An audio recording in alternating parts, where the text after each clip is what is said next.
So in this video, we're going to learn how to create a table of values from the equation of a line, and then how to use that table of values to graph the line on a grid. So the important thing to remember about an equation is it tells you about the relationship between two variables, in this example, x and y. So this equation tells us that when we take any value of x, if we multiply that value by -3, and then we subtract 4, so we're following BEDMAS, then it will give us the value of y that corresponds with that value of x to give us a location on the grid. So when we're making a table of values, the first thing we have to do is we have to set up the table. So we set it up using our two variables, x and y, and we always put the x, or the independent variable, on the left, and we always put the y, or the dependent variable, on the right. So the first step in making a table of values is to select some random values for x. When I'm doing this, I like to choose values that are small and that are close to 0 because they're easier to deal with. So for example, I usually pick -2, -1, 0, 1, 2, and 3.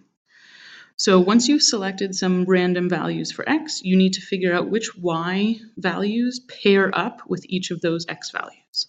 So in that step, you're going to use substitution to find the y value for each x value.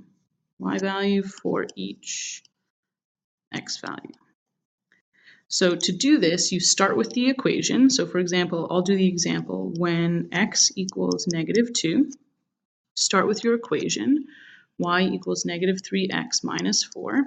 You substitute in your value of x. Remember that you have to obey the operations here. So -3 times -2 minus 4 gives us +6. Remember your integer rules there, minus 4. Which means y equals 2. So when x equals -2, y is equal to 2, and I can fill that in on the table. And then you repeat for all chosen x values. And so I'm not going to show you all the substitution and the evaluation to find each y, but if you were to do that on your own, you would find that you get when x equals -1, y equals -1. When x equals 0, y is -4, then -7, then -10, and -13. And so you can do this each time with a substitution, and eventually you might figure out the pattern. So the table of values is really handy because each row in the table actually represents a set of coordinates on the grid.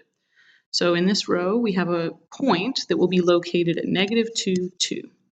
And we'll have another point at -1, -1. Another point at 0, -4. Another point at 1, -7. Another one at 2, -10. And the last one at 3, -13. And then if we were to keep going, the points would keep going. But for the purposes of this example, I'll keep it short. So the next step, if we want to do this, and we've been asked to do it in the question, is to make the graph. So the first thing we do when we make the graph is we create the axes. So I have an a y-axis that's vertical, and I have an x-axis that's horizontal.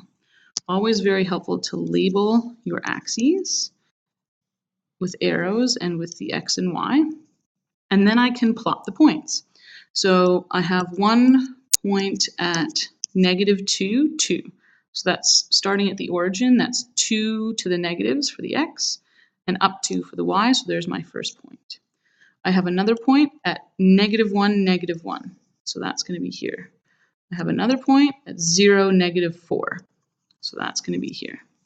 And then, when I'm finished with that, I can actually connect the points in a straight line. And once I've connected the points in a line, I put arrows at the end of the line, and I label with the equation of the line. And that is how you make a table of values and a graph using an equation.